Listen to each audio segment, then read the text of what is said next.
आज की कक्षा में आप सभी छात्रों का हार्दिक स्वागत है। आज हम लोग वाच्य परिवर्तन देखेंगे कि वाक्य को परिवर्तन कैसे करते हैं। कर्तृवाच्य के वाक्य को कर्मवाच्य में, या कर्मवाच्य के वाक्य को कर्तृवाच्य में, या भाववाच्य को कर्तृवाच्य में, या कर्तृवाच्य को भाववाच्य में, ये बदलने के क्या नियम हैं और इसको हम कैसे बदलते हैं, इस पर एक नजर आज हम लोग डालेंगे। सबसे पहले हम लोग देखते हैं कि धातु को बदलने के कुछ विशेष नियम हैं। उन नियमों को सबसे पहले हम लोग देखेंगे ताकि जब भी हम बदलें तो उन गलतियों को हम रिपीट न करें, वे गलतियां हमसे ना हो जो सामान्य छात्रों से हो जाते हैं। अतः सबसे पहले हम विशेष नियमों को देखेंगे। सामान्य नियम यह है कि कर्तृवाच्य के धातु रूप को जब भी हम कर्मवाच्य या भाववाच्य में बदलते हैं तो उसके जो मूल धातु हैं, मूल धातु चेंजेबल रूट्स नहीं, जो बदल जाते हैं वो नहीं, जो मूल धातु हैं उस मूल धातु में हम य लगा करके ते लगाते हैं। जैसे गच्छति है, इसमें मूल धातु गम है तो इसका रूप य लगा करके मूल धातु में गम प्लस य प्लस ते लगा करके गम्यते रूप चलाते हैं। पहली बात। दूसरी बात, सामान्य नियम यह है कि इसके धातु रूप सेव धातु के समान चलते हैं। आत्मनेपदी रूप हो जाता है ये, तो गम्यते गम्येते गम्यन्ते प्रथम पुरुष में, गम्यसे गम्येथे गम्यध्वे मध्यम पुरुष में, गम्ये गम्यावहे गम्यामहे उत्तम पुरुष में होता है। इसके अलावा जो कुछ विशेष नियम है, जिन नियमों को धातु को बदलने के समय में हमको विशेष ध्यान रखना है, उन पर हम लोग नजर डालते हैं, देखते हैं कि वे क्या नियम है। सबसे पहला नियम है कि यदि धातु के अंत में आ हो, कोई भी ऐसा धातु रूप यदि हमारे सामने में आता है जिसके अंत में आ हो, जैसे पा धातु है, स्था धातु है, दा धातु है, ऐसे बहुत सारे धातु हैं जिसके अंत में आ है, तो उस आ को पहले हम लोग दीर्घ ई में बदल देंगे, फिर य लगा करके ते लगाएंगे। ये य कर्मवाच्य भाववाच्य में लगेगा ही। ये कर्मवाच्य भाववाच्य का पहचानने का नियम है, सूत्र है कर्मणि यक, यक प्रत्यय होता है इसमें। यही य कर्मवाच्य और भाववाच्य के धातु को पहचानने का एक तरीका है। तो य लगा करके ते लगाएंगे। जैसे पा धातु है, इसका कर्तृवाच्य में हमको रूप मिलेगा पिबती, तो पिबती में हम क्या देखेंगे, मूल धातु क्या है, पा, तो पा के अंत में क्या आ गया, आ, तो उस आ को पहले हम दीर्घ ई में बदल देंगे, फिर य लगा करके ते लगाएंगे, तो हमारा धातु रूप पीयते पीयेते पीयन्ते बनेगा। पिब्यते नहीं होता है। इसी तरह से स्था का स्थीयते हो जाएगा, आ का ई में बदल करके योते जोड़ते हैं तो स्थीयते बनता है। दा का दीयते बनता है। दूसरा नियम है कि धातु के अंत में यदि ह्रस्व ई या ह्रस्व उ आ जाए तो उस ह्रस्व ई को हम दीर्घ ई में बदल देते हैं और ह्रस्व उ को दीर्घ उ में बदल देते हैं, फिर य और ते उसके बाद जोड़ते हैं। जैसे जी धातु है तो जी में ह्रस्व ई है, इसके अंत में पहले दीर्घ ई कर दिए तो जी हो गया, अब यते जोड़ेंगे जीयते। इसके कर्तृवाच्य में रूप चलता है जयति, जीतता है, उसका कर्मवाच्य भाववाच्य में हो जाएगा जीयते। चिनोति, चुनता है, कर्तृवाच्य में, भाववाच्य में इसका हो जाएगा चीयते, चीयेते चीयन्ते, चुनता है। उसी तरह से यदि ह्रस्व है, श्रु धातु है, सुनना, इसका रूप कर्तृवाच्य में शृणोति चलता है, तो श्रु में उ है उसको दीर्घ उ में बदल देंगे तो श्रूयते, ऐसा धातु हमारा चलेगा और इसका रूप चलेगा फिर श्रूयते श्रूयेते श्रूयन्ते। तो यदि ह्रस्व ई या ह्रस्व उ है तो उसको दीर्घ ई में बदल करके फिर यते जोड़ते हैं, दीर्घ उ में बदल करके फिर यते जोड़ते हैं। तीसरा नियम है कि यदि री है किसी धातु के अंत में तो उसको हम र ह्रस्व ई में बदल देंगे, फिर यौते जोड़ेंगे। जैसे स्मृ धातु है, अंत में री है, इसमें इस री को हमने क्या किया, रॉ में बदल करके रस्वई लगा दिया तो स्मृ बन गया। अब इसमें यौते जोड़ेंगे, स्मृयते, क्री का क्रियते, री का ह्रियते। इसी तरह से रॉ रस्वई करके फिर यौते जोड़ेंगे। चौथा नियम है कि यदि धातु के अंत में व हो, आरंभ में सॉरी, यदि किसी भी धातु के आरंभ में व हो तो उस व को उ में बदलते हैं पहले, फिर यौते जोड़ते हैं।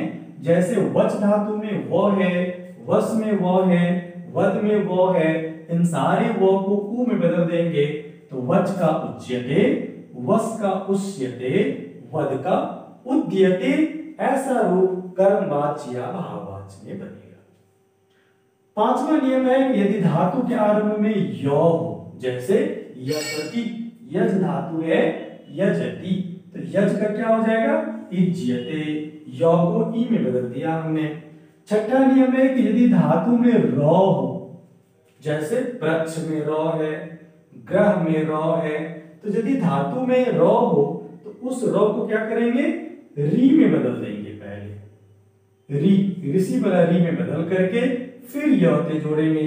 इसलिए हमारा धातु बन जाता है प्रच्छ का पृच्छ्यते, ग्रह का गृह्यते, इस तरह से रूप बनता है। ऐ अंत वाली धातु में यदि किसी भी धातु के अंत में ऐ है, जैसे ध्यय, गई, इसको भी हम दीर्घ ई में बदल करके फिर यौते जोड़ते हैं तो ध्यय का बन जाता है धीयते और गई का बनता है गीयते। आठवां नियम है कि धातु के अंतिम अक्षर के पहले यदि कोई अनुनासिक हो, अनुनासिक क्या होगा, किसी भी वर्ग का पांचवा अक्षर होगा, तो क्या करेंगे, हम उस पांचवें अक्षर का हम लोप कर देते हैं, उसका लोप कर देते हैं, उसको गायब कर देते हैं। जैसे ग्रंथ धातु है, इसमें थ है अंत में, इस थ के पहले है यहाँ पर न, जो अनुनासिक है, पांचवा वर्ण है, बंध में न है, मंथ में न है, तो इन सारे न को जो पंचम वर्ण है, कोई भी पंचम वर्ण रहेगा, यहाँ पर न है तो उस न का लोप कर देंगे, फिर यौते लगाएंगे तो ग्रंथ का बन जाएगा ग्रथ्यते, बंध का बंध्यते, मंथ का मथ्यते। इसी तरह से यदि न अंत में हो, जैसे खन, जन, तन, इन धातुओं के अंत में जो नौ है, इस नौ को विकल्प से आ करते हैं। ध्यान रखना है कि विकल्प से होता है। विकल्प का मतलब क्या होता है कि हम चाहे तो उसको आ कर भी सकते हैं, चाहे तो उसको आ नहीं भी कर सकते हैं। जैसे खायते, खन का क्या हो जाएगा, खायते, जन का क्या हो जाएगा, जायते, खन्यते भी हम लिख सकते हैं, जन्यते भी लिख सकते हैं, और यदि आ कर देंगे तो खायते और जायते ऐसा रूप बनेगा। इसी तरह से तन का दोनों रूप बनेगा, तायते भी बनेगा और तन्यते भी बनेगा। इस प्रकार हमने कुछ विशेष नियम देखे जो हमें धातु को कर्मवाच्य या भाववाच्य में बदलने के समय विशेष रूप से ध्यान रखना चाहिए। अब हम कुछ धातुओं को देखते हैं, कुछ वाक्यों को, कि कैसे बदलते हैं वाक्य को। सबसे पहले हम देखते हैं कर्तृवाच्य के वाक्य को हम कर्मवाच्य में बदलते हैं।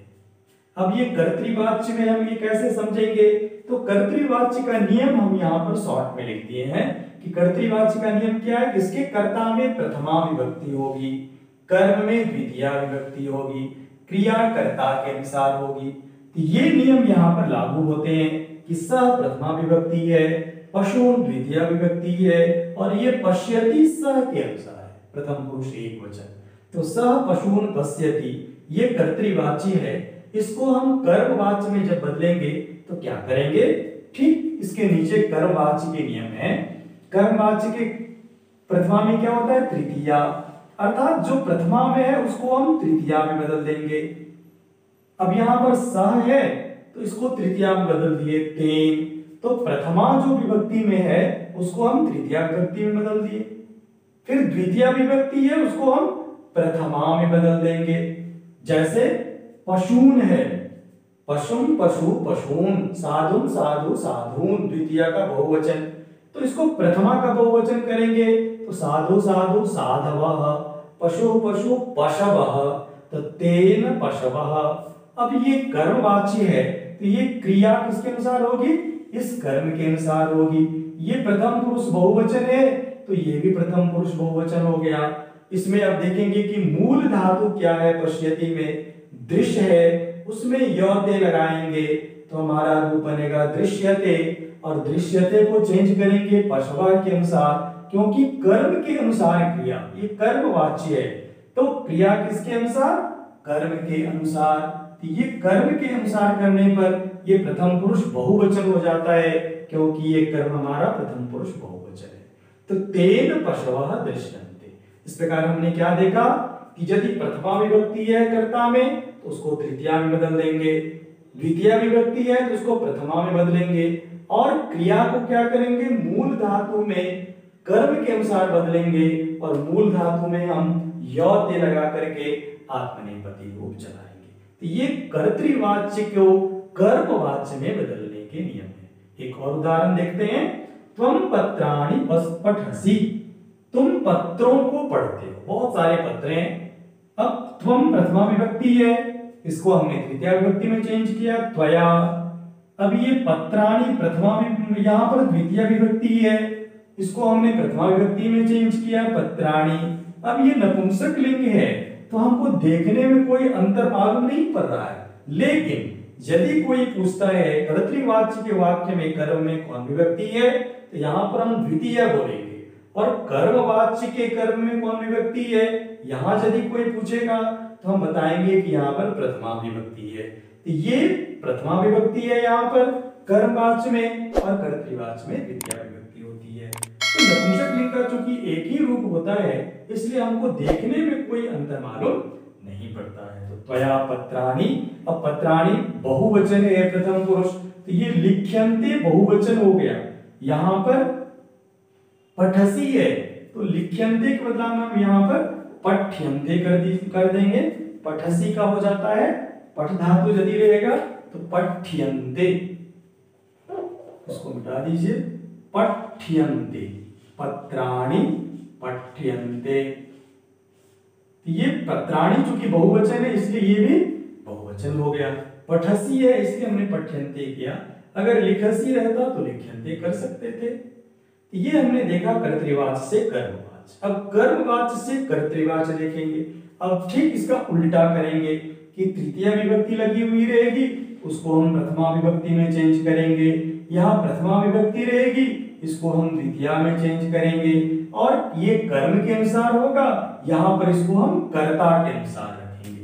देखें जैसे शिष्यैः वानराः दृश्यन्ते, शिष्यैः तृतीय विभक्ति है, ये कर्ता कारक है, वानराः कर्म कारक है प्रथमा विभक्ति है, और दृश्यन्ते ये कर्म के अनुसार है क्योंकि ये कर्मवाच्य है। अब इसको यदि हम कर्तृवाच्य में करेंगे तो कर्ता में क्या करेंगे, इसको तृतीया को प्रथमा में करेंगे, तृतीया को हम प्रथमा में बदल देंगे, तो तृतीया यहाँ पर शिष्यैः है, प्रथमा में हो जाएगा शिष्याः, वानराः है द्वितीय विभक्ति में हो जाएगा वानरान्, और दृश्य धातु का चेंजेबल रूट्स है तो कर्तृवाच्य में चेंज हो जाएगा। इसका पश्यति पश्यतः पश्यन्ति रूप चलता है, तो चूंकि शिष्याः बहुवचन है इसलिए हमने यहाँ पर पश्यन्ति को बहुवचन डाला है कर्ता के अनुसार, कर्तृवाच्य इसलिए क्रिया कर्ता के अनुसार प्रथम पुरुष बहुवचन, तो शिष्याः वानरान् पश्यन्ति। एक दूसरा वाक्य है सर्पैः पवनः पीयते, तृतीय विभक्ति है, प्रथमा विभक्ति करेंगे सर्पाः, पवनः प्रथमा विभक्ति है, द्वितीय विभक्ति करेंगे पवनम, पीयते है मूल धातु पा है, कर्तृवाच्य में ये चेंजेबल रूट से चेंज हो जाता है, पिब हो जाता है। अब ये कर्ता के अनुसार, कर्ता है यहाँ पर सर्पाः बहुवचन है तो पिबन्ति यहाँ पर बहुवचन हो गया, तो सर्पाः पवनम पिबन्ति। इस प्रकार हमने कर्मवाच्य से कर्तृवाच्य के नियम देखे कि कर्मवाच्य के कर्ता में तृतीया लगी हुई रहती है, इसको हम प्रथमा में बदलते हैं, प्रथमा को द्वितीया में बदल देंगे, और यहाँ पर जो क्रिया कर्म के अनुसार रहती है उसको हम क्रिया को कर्ता के अनुसार चेंज कर देते हैं। अगला हम कर्तृवाच्य के बाद वाक्य को भाववाच्य में देखते हैं कि कैसे बदलेंगे। अब कर्तृवाच्य में कर्म के वाक्य में अगर वो अकर्मक है तभी वो भाववाच्य में जाएगा, तो कर्म तो यहाँ रहेगा ही नहीं।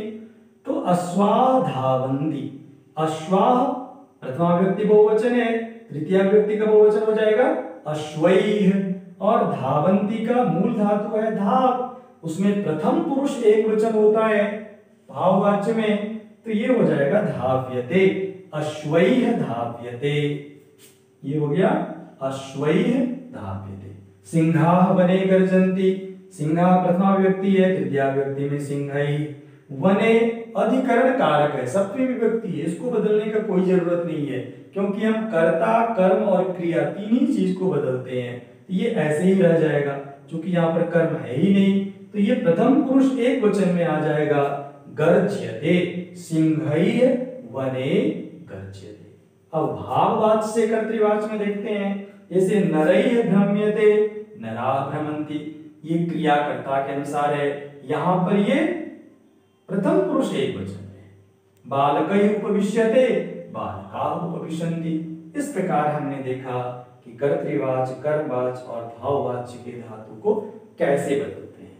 अब ये बच्चों को हमेशा कंफ्यूजन रहता है कि कर्तृवाच्य का वाक्य है तो उसको किस में बदलेंगे, कर्मवाच्य या भाववाच्य में। तो हम एक छोटा सा नियम याद रखेंगे कि कर्तृवाच्य का अगर वाक्य है, कर्तृवाच्य अगर उसमें कर्म है तो ये कर्मवाच्य में बदलेंगे इसको, कर्म रहने पर कर्मवाच्य में। अगर कर्तृवाच्य का वाक्य है लेकिन उसमें कर्म नहीं है तब ये वाक्य भाववाच्य में आएगा, भाववाच्य में। समझ में आया? कर्तृवाच्य के वाक्य में अगर कर्म है तो कर्मवाच्य में बदलेंगे, कर्तृवाच्य के वाक्य में अगर कर्म नहीं है तो हम भाववाच्य में बदलेंगे। ठीक है? अब कर्मवाच्य का वाक्य है तो ये भी कर्तृवाच्य में चेंज होगा, और भाववाच्य है तो ये भी कर्तृवाच्य में चेंज होगा। अर्थात कर्मवाच्य और भाववाच्य का अगर वाक्य है तो उसको हम कर्तृवाच्य में बदलेंगे। ठीक है? और कर्तृवाच्य का अगर वाक्य है तब हम उसमें देखेंगे सेकंड स्टेप में कि कर्म है कि नहीं। कर्म रहेगा तो कर्मवाच्य में, कर्म नहीं रहेगा तब भाववाच्य में हम बदलेंगे। इसके अलावा आपको धातु का रूप बहुत ही याद रखना जरूरी है। जैसे कुछ धातुएं हैं, अस धातु है, इसका कर्तृवाच्य में अस्थि रूप चलता है, इसका कर्मवाच्य भाववाच्य में भूयते हो जाता है। पठ है, पठति, कर्मवाच्य भाववाच्य में पठ्यते। स्था तिष्ठति स्थीयते। दृश्य पश्यति दृश्यते। पा पिबति पीयते। इस प्रकार कुछ धातुओं को जो बहुत इंपॉर्टेंट है, जो बराबर प्रयोग में आते हैं, उनके कर्तृवाच्य और कर्मवाच्य के धातुओं को ध्यान में रखना आवश्यक है। इस प्रकार हमने वाक्य को बदलने के नियम देखे कि विशेष नियम क्या है और वाक्यों को किस वाच्य में बदलेंगे। कर्तृवाच्य का वाक्य रहेगा तो उसको किस में बदलेंगे, भाववाच्य का वाक्य है तो उसको कैसे बदलेंगे।